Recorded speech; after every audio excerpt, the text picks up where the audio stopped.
ꯈꯨꯔꯨꯝꯖꯔꯤ ꯃꯌꯥꯝ ꯉꯁꯤꯗꯤ ꯔꯦꯁꯤꯄꯤ ꯑꯅꯤ ꯎꯠꯆꯔꯛꯀꯦ ꯔꯦꯁꯤꯄꯤ ꯑꯅꯤꯗꯣ ꯅꯣꯡꯃꯗ ꯊꯣꯡꯕꯗꯤ ꯅꯠꯇꯦ ꯇꯣꯉꯥꯟ ꯊꯣꯡꯕꯅꯦꯕ ꯑꯍꯥꯟꯕꯗꯅ ꯑꯋꯥꯊꯕꯤ ꯆꯥꯏ ꯍꯥꯏꯕꯗꯨꯗ ꯉꯧꯕꯗꯣ ꯑꯋꯥꯊꯕꯤ ꯎꯠꯄꯤꯔꯣ ꯍꯥꯏꯕ ꯑꯗ ꯑꯋꯥꯊꯕꯤ ꯉꯧꯕꯁꯦ ꯑꯩꯅ ꯁꯦꯝꯗꯤ ꯁꯦꯝꯃꯕ ꯑꯗꯨꯗ ꯑꯋꯥꯊꯕꯤꯁꯦ ꯌꯥꯝꯅ ꯃꯅꯤꯄꯨꯔꯗꯗꯤ ꯉꯧꯕ ꯈꯣꯠꯄꯁꯦ ꯆꯥꯟꯅꯗꯕꯅꯤꯅ ꯌꯦꯡꯕꯤꯗꯧꯗꯤ ꯃꯥꯟꯗꯕ ꯑꯗꯣ ꯃꯥꯅ ꯉꯧꯕꯤꯌꯨ ꯍꯥꯏꯕꯗꯨꯗ ꯑꯩꯁꯦ ꯉꯧꯔꯦꯕ ꯃꯌꯥꯝꯀꯣ ꯑꯗꯨꯒꯤ ꯑꯋꯥꯊꯕꯤ ꯉꯧꯕꯗꯨꯒ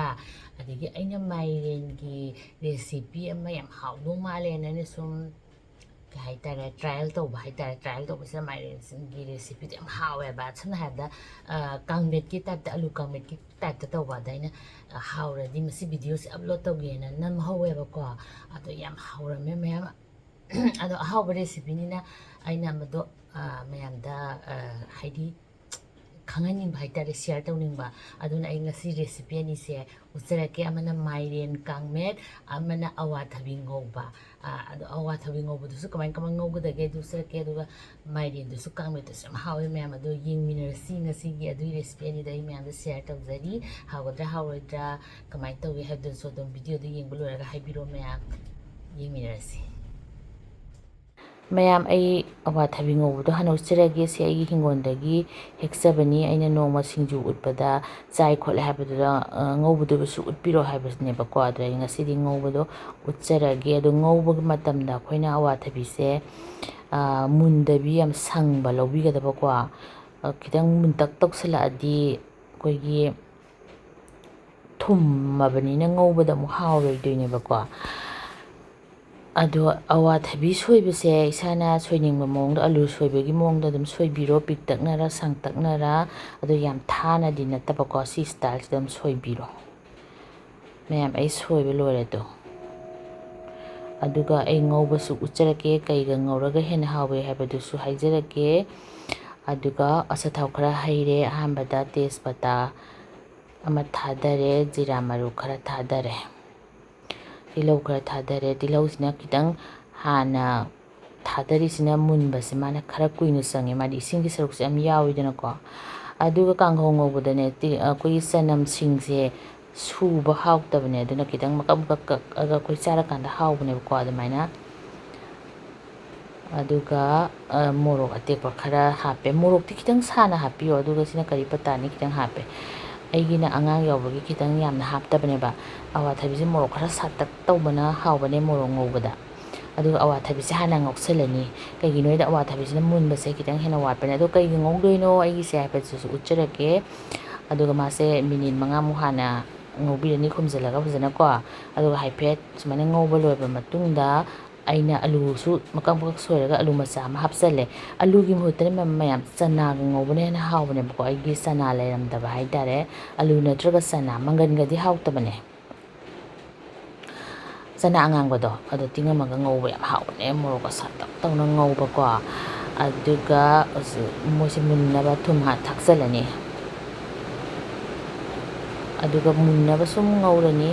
ꯑꯗꯨꯒ ꯑꯩꯅ ꯊꯥꯛꯇꯧꯕ ꯃꯆꯨ ꯑꯗꯒꯤ ꯐꯗꯤꯒꯣꯝ ꯄꯥꯎꯗꯔ ꯑꯗꯨꯝꯕ ꯃꯊꯪ ꯃꯁꯥꯂꯥ ꯊꯥꯛꯑꯅꯤꯀꯣ ꯏꯁꯥꯅ ꯑꯄꯥꯝꯕ ꯐꯗꯤꯒꯣꯝ ꯄꯥꯎꯗꯔ ꯊꯥꯛꯑꯦ ꯅꯣꯡꯁꯨ ꯌꯥꯝ ꯆꯨꯏꯌꯦ ꯅꯣꯡꯁꯤꯅ ꯕꯦꯛꯒ꯭ꯔꯥꯎꯟ ꯃ꯭ꯌꯨꯖꯤꯛ ꯑꯣꯏꯇꯥꯔꯦ ꯃꯌꯥꯝ ꯍꯟꯗꯛꯇꯤ ꯅꯣꯡ ꯌꯥꯝ ꯆꯨꯏ ꯀꯃꯥꯏꯅ ꯇꯧꯔꯤꯅꯣ ꯈꯪꯗꯦ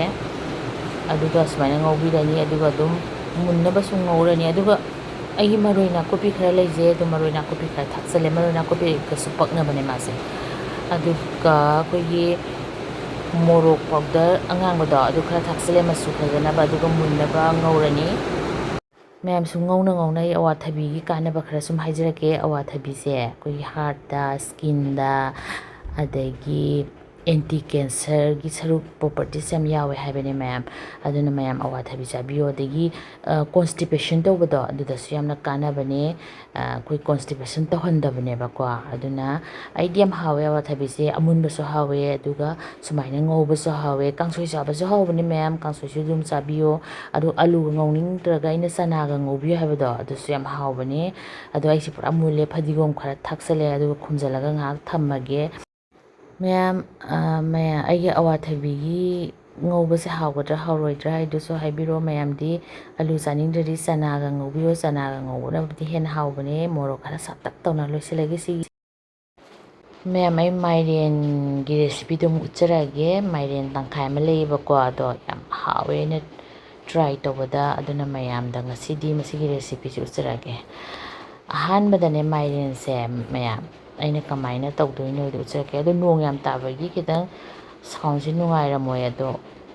hujikase nong yam tai kamai toino khangde phajana samthoe mayam aduga aina tawisi yangla khara laujare aduga rice cooker gi mathakta akhoi steam tawge tawbane haidi ngan ge tawbane ko aina yangang lawisina akhoi mairen do manam nusina bagi laujabane ko aduga akhoi yangang la se haptrasu yaiba ado manam nusina bagi di hingonda yam panbado adaida use to hogena lawbane aduga mairen se aina ne mase ngale haitare akhoi meitei lon da haraga ko steam tawbado ado ngalani mangonda phajana si makhadana ai chak hape ai sigane akhoi mairen se thajadana ne phajana hawe ma'am horen uraga ma'am khangakani agi recipe do yengbiyo bako ado aigi se tangkhai masam khatane mase ngansalani mairen nganba munba mundaba di ma'am na yengbiro adugane adum thuna munbane adugo hojik ai mairen se mulle ma'am to ngalaga adum chawsu yare ado recipe oina madu utsarake tawbane yam hawbaduda ko thau kitang hape yam dabida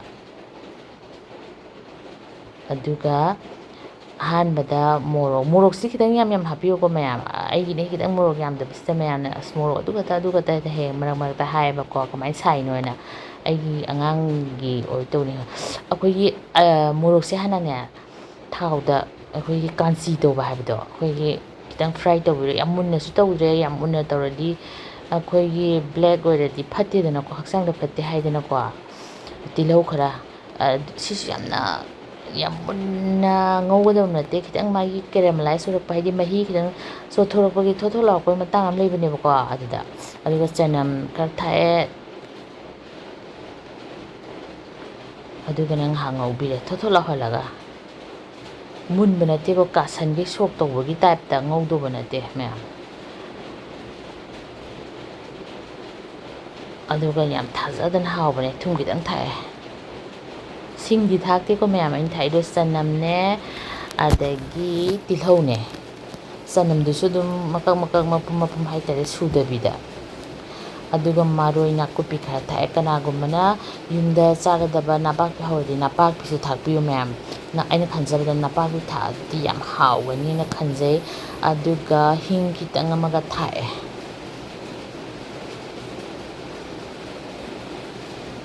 aduga mase akhoi fadigom powder do adu kitang amaga thae atai ngasai gi jira marudi kitang thakrabane bako aduga atai ai atopa tharoi aduga sisina kaino ne fadigom dang ne ba haidi masala tai thakjaba aduga sigi morok to na kahangiba haigadra ngokthokibado adudo nai khaire ai kona mada nai khaiba yai ba ko aduga sida dum nai khaire kagino da mangonda sida yauriba masala adagi thau nu se loina khoigi horen mairen du da loi supsalakna baina maya maroi mapang se ta khaiba loire moroka sima tangse ne ko morok atek pa hapninga sune hapiyo yam hawbane aduga ai hujiki mairen do hapsalani haidi aina huji ngangiba mairen do samna hairabada koina alu kamet metpado aduga samane ado alu kamet so hawidana ado alu kamet tagi mairen jina bo hena hawnu taweba khangdi ai wakhanara khangdi mayam samtang sara yengbiyo ado khutna dum nai khairasu ko to aina aidi glass na dum nai khaire mayam kitang su yengbuda su nungaina baina ko aduga phajana nai khairaga dum loire mayam ado mayam mairen chaba sigi su kitang harake mairen siji yam sasalabudi phati ado mairen siji pura power house ni mase calcium le potassium yam wangba calcium wangadi saru su phare dana ko ado maso heart ta yam kanaba vegetable amani adigi diabetes ki tagi su ngak thokpa ngamba skin ju yam phajahanba mit su phahanba haidi samna harabada yamna phaba vegetable ni mase antioxidant yam wangba haidi anayek tagi yam ngak thokpa ngamba pone hawdo man mayam loire aise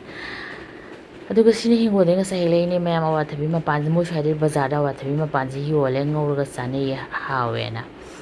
ꯑꯩꯁꯨ ꯑꯃꯨꯛꯇꯪ try ꯇꯧꯒꯦ ꯇꯧꯕꯅꯦ ꯑꯝꯇ ꯆꯥꯗ꯭ꯔꯤ ꯈꯥꯏ ꯍꯥꯏꯌꯦ ꯌꯥꯝꯅ ꯑꯗꯣ ꯑꯋꯥꯊꯕꯤꯒꯤ ꯃꯅꯥꯁꯦ ꯁꯤꯗꯤ ꯑꯩꯈꯣꯏꯒꯤ ꯗꯦꯡꯒꯨ ꯇꯧꯕꯗ ꯌꯥꯝ ꯐꯕꯅꯤꯀꯣ ꯃꯌꯥꯝ ꯗꯦꯡꯒꯨ ꯇꯧꯕꯗ ꯑꯋꯥꯊꯕꯤ ꯃꯅꯥꯗꯣ ꯐꯨꯠꯂꯒ ꯆꯥꯕꯤꯌꯣ ꯃꯍꯤ ꯊꯛꯄꯤꯌꯣ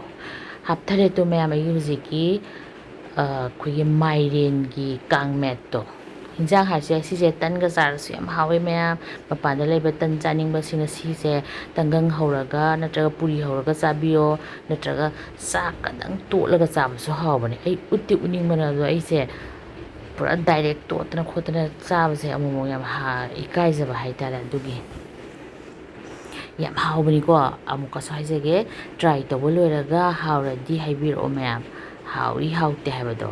ꯑꯗꯨꯒ ꯑꯩ ꯃꯇꯥꯡꯁꯤꯗ ꯚꯤꯗꯤꯑꯣ ꯂꯣꯏꯁꯤꯜꯂꯒꯦ ꯃꯌꯥꯝ ꯊꯦꯡꯛ ꯌꯨ